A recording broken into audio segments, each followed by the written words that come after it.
चाणूरमर्दनं देवकी परमानन्दं कृष्णं वन्दे जगद्गुरुं नारायणं नमस्कृत्य नरं चैव नरोत्तमं देवीं सरस्वतीं व्यासं ततो जयमुदीरयेत्।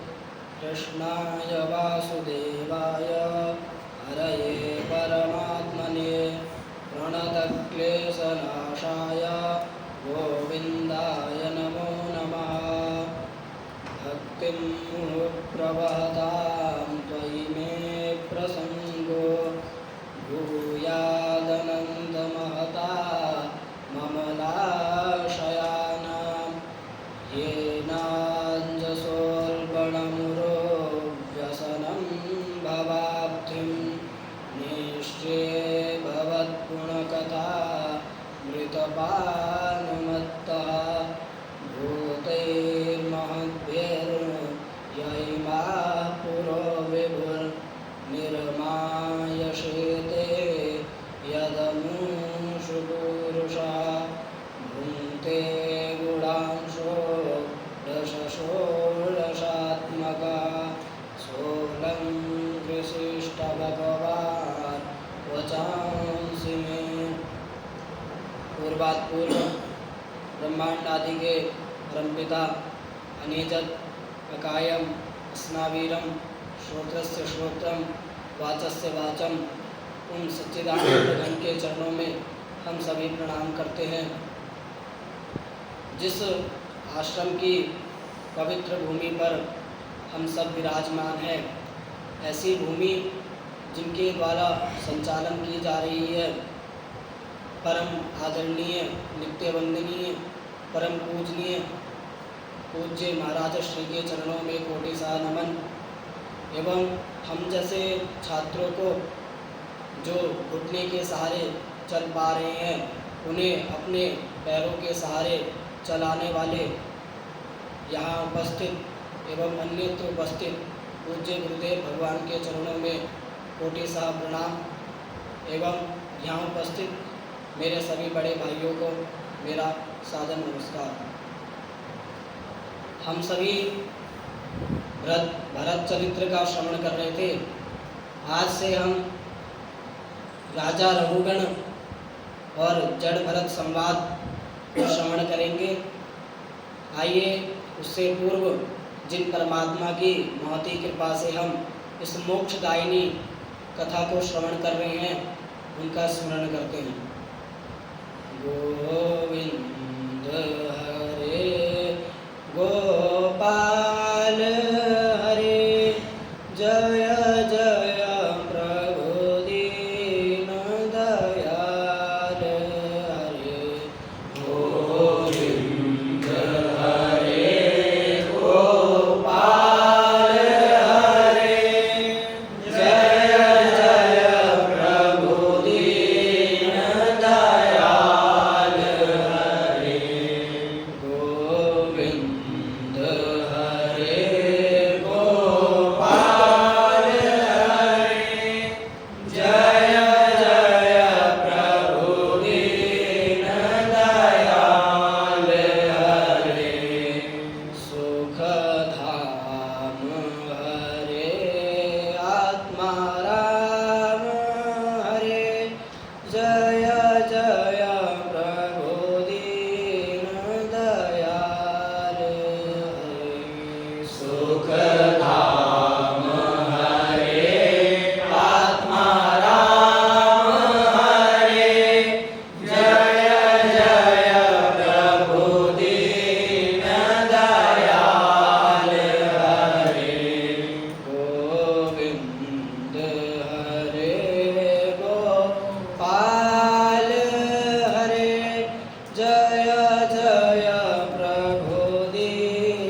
व्रजत इक्षुमत्स्या तटे तत् कुलपतिना शिविका वह पुरुषान्य वेषण समये देविनो पास प्रसादितः सद्विजवर उपलब्ध। एक बार सिंधु सौवीर देश का राजा पालकी पर बैठकर जा रहा था। जब वह इक्षुमती नदी के किनारे पहुंचा तो उनके पालकी उठाने वाले कहारों को एक जमादार की आवश्यकता आन पड़ी। उन्होंने इधर उधर जमादार को ढूंढा तो उन्हें यह द्विजवर दिखाई पड़े, जिन्हें जड़ भरत के नाम से जानते हैं। उन्होंने यह देखा कि यह व्यक्ति बड़ा ही हृष्ट पुष्ट है, हट्टा कट्टा है। यह पालकी को सम्यक प्रकार से ढोकर के चल सकता है, इसके साथ हमें कोई समस्या नहीं होगी। इस प्रकार विचार करने पर उन्होंने जड़ भरत जी को बलात् ही पालकी उठाने पर लगा दिया। जड़ भरत जी तो परम ज्ञानी थे ही, वह जन जन में परमात्मा को देखते थे, तो उन्होंने इसे परमात्मा की आज्ञा मान करके पालकी उठाने के लिए उनके साथ चल दिए।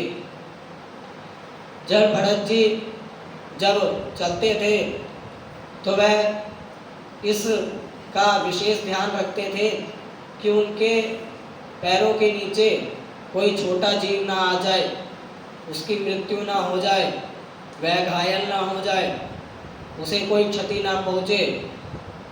यह ध्यान रखते हुए जड़ भरत जी चला करते थे। जब वह यह ध्यान करके चल रहे थे, उनके आगे जब कोई जीव आ जाए तो वह उछल जाते, इधर उधर हो जाते, जिससे पालकी का संतुलन बिगड़ जाता।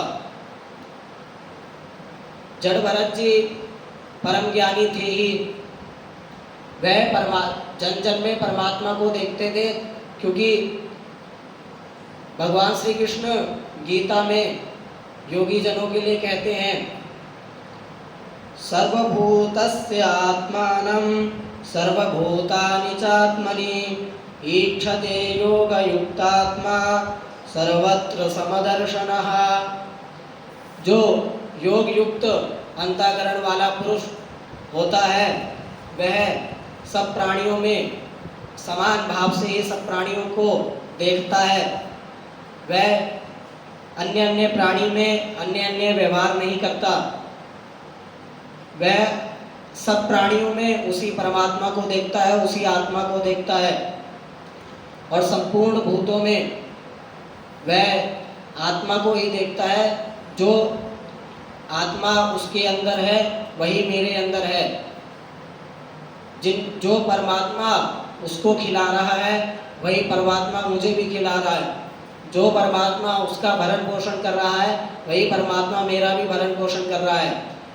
इस प्रकार समत्व बुद्धि रख करके वह जन जन में परमात्मा को ही देखते थे, क्योंकि युजिर योगे, योग का अर्थ ही है कि दो का जुड़ना, परमात्मा और हमारा जुड़ना ही योग है। एक व्युत्पत्ति आती है समत्वम योग उच्यते, हर किसी प्राणी को समत्व भाव से देखना, यह भी योग है। और भरत जी तो महायोगी थे ही। दुख हो सुख हो, लाभ हो हानि हो, जय हो पराजय हो, वह हर किसी काल में समत्व रहते थे, हर किसी प्राणी को समत्व देखते थे। इस प्रकार वह विचार करके चल रहे थे, तो उनके पैरों तले कोई जीव ना आ जाए, मेरे द्वारा कोई पाप ना हो जाए, मैं किसी आत्मा को कष्ट ना पहुंचाऊं। अगर आत्मा को कष्ट हुआ तो परमात्मा को कष्ट होगा, क्योंकि आत्मा और परमात्मा एक ही है, हम सभी उसी का अंश हैं। इस प्रकार विचार करके वह चल रहे थे। उनके आगे अगर कोई कीट आ जाए तो वह उछल जाते या इधर उधर हो जाते, जिससे पालकी का संतुलन बार बार बिगड़ रहा था। पालकी के संतुलन बिगड़ने से उस पर बैठा हुआ राजा रहुगण का सिर पालकी के ऊपरी भाग में जाकर के बार बार लगता। यह क्रिया जब बार बार राजा रहुगण के साथ हुई तो उसने वह क्रोधित हुआ और कहारों से कहा, अरे कहारों, ये पालकी को बार बार ऊपर नीचे क्यों कर रहे हो? इस पालकी को बार बार क्यों उछाल रहे हो?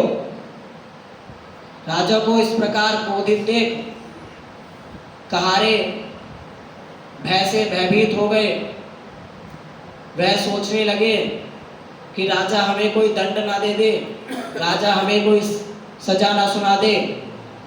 इस प्रकार भय से चिंतित कहारे राजा से विनय पूर्वक निवेदन किया कि महाराज, हम तो, यह हमारा प्रमाद नहीं है, हम आपकी नियम मर्यादा के अनुसार ही आपकी पालकी को ढो रहे हैं, परंतु जो अभी नया कहार पालकी उठाने में हमारे साथ जुड़ा है वह पालकी को सम्यक प्रकार से नहीं ले जा पा रहा है। उसके साथ हमें पालकी ले जाने पर समस्या हो रही है। इस प्रकार जब कहारों ने राजा से कहा, ऐसे 3 वचन जब राजा ने कहारों के सुने तो राजा के मन में एक विचार आया कि संगति का साथ और व्यक्तियों पर भी पड़ता है जो उस व्यक्ति के संगत में होते हैं। अगर मैंने अभी इसका प्रतिकार नहीं किया तो जिस प्रकार नया कहार चल रहा है उसी प्रकार सभी कहार अपनी चलन क्रिया को अव्यवस्थित कर देंगे। इस प्रकार राजा के विचार करने पर राजा का क्रोध और बढ़ गया। राजा ने महापुरुषों का सेवन तो किया था, परंतु क्षत्रियवश स्वभाव से रजोगुण से युक्त उन्होंने उन द्विजवर को कहने लगे जिनका तेज भस्म से अग्नि के समान ढका हुआ था। उन्होंने द्विजवर से व्यंग भरी बातें कहना शुरू किया। अरे भैया, बड़े दुख की बात है, अवश्य ही तुम थक गए हो। लगता है तुम्हारे इन साथियों ने तुम्हारा साथ भी नहीं दिया। बड़ी दूर से तुम ही अकेले पालकी लेकर के आ रहे हो। तुम दिखने में भी बड़े कमज़ोर लगते हो। बुढ़ापे ने तुम्हें अलग घेर रखा है। इस प्रकार व्यंग भरी बातें करने पर भी जब जड़ भरत जी ने कोई उत्तर नहीं दिया तो राजा का क्रोध और बढ़ गया, क्योंकि जड़ भरत जी तो परम ज्ञानी थे ही। वह जानते थे कि यह जो शरीर है यह अविद्या का ही कारण है। उपनिषदों में भी कहा गया है, अंधं तम प्रविशन्ति, ये अविद्या उपासते, जो अविद्या की उपासना करता है वह घोर अंधकार में प्रवेश करता है। वह नरक आदि लोगों को बार बार भोगता है। वह इन योनियों में बार बार भटकता रहता है। इस प्रकार जब जड़ भरत जी का जो चिंतन था वह नित्य निरंतर चलता ही रहता था। वह हर समय परमात्मा का ही ध्यान करते थे।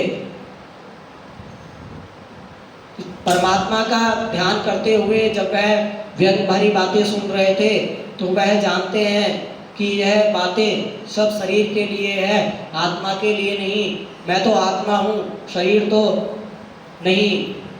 हम मानते हैं कि मैं आत्मा हूँ और यह मेरा शरीर है, यह तो सत्य वचन है, पर हम अविद्यावश मानते हैं कि मैं शरीर हूँ और यह मेरी आत्मा है। इस भाव को दूर करते हुए हमें यह मानना चाहिए कि मैं आत्मा हूँ और आत्मा से परमात्मा को मिलाने के लिए हमें यह शरीर मिला है, इसलिए मैं आत्मा हूँ और यह मेरा शरीर है। इस प्रकार जब जड़ भरत जी ने कोई उत्तर नहीं दिया, पालकी उसी प्रकार चल रही थी, तो राजा रहुगण और क्रोधित हुए। उन्होंने बोला कि अभी तेरी बुद्धि में नहीं घुस रहा है कि मैं तुमसे क्या बोल रहा हूँ? तुम्हें समझ नहीं आ रहा है कि पालकी को सही प्रकार से चलाओ। जैसे मृत्यु के देवता यमराज सभी पापी जनों को दंड देते हैं, उसी प्रकार मैं अभी तुझे दंड देता हूँ।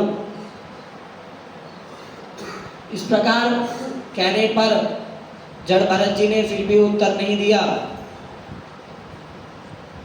जब जड़ भरत जी से ज़्यादा क्रोध में रहकर राजा ने बात करी, तो उन्हें लगा कि इसकी बुद्धि अभी कच्ची है, यह नहीं जानता कि यह जो बातें कर रहा है यह सब शरीर के लिए है और मैं आत्मा हूँ। इसके बाद राजा रहुगण ने जड़ भरत जी से और क्या कहा, इसको हम कल जानेंगे। आइए, सत्र को पूर्ण करने से पूर्व जिन परमात्मा की महती कृपा से हमने यह कथा श्रवण करी, उन्हीं को समर्पित करते हैं। मेरो राधा रमण गिरधारी, गिरधारी श्याम बनवारी। मेरो राधा रमण गिरधारी, गिरधारी श्याम बनवारी, गिरधारी श्याम बनवारी, गिरधारी श्याम बनवारी। मेरो राधा रमण गिरधारी, गिरधारी श्याम बनवारी। मेरो राधा रमण गिरधारी, गिरधारी श्याम बनवारी, गिरधारी श्याम बनवारी, गिरधारी श्याम बनवारी,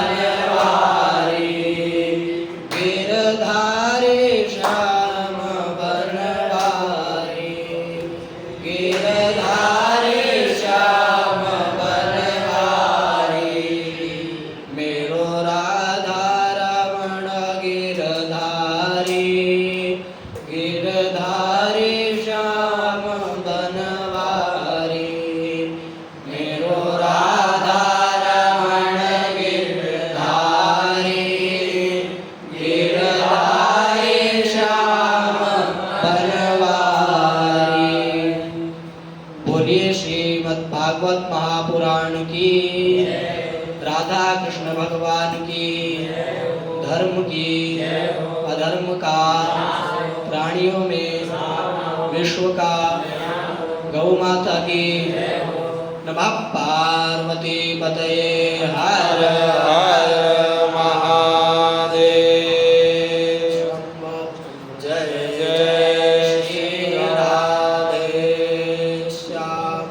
ओम पूर्णमदः पूर्णमिदं पूर्णात् पूर्णमुदच्यते पूर्णस्य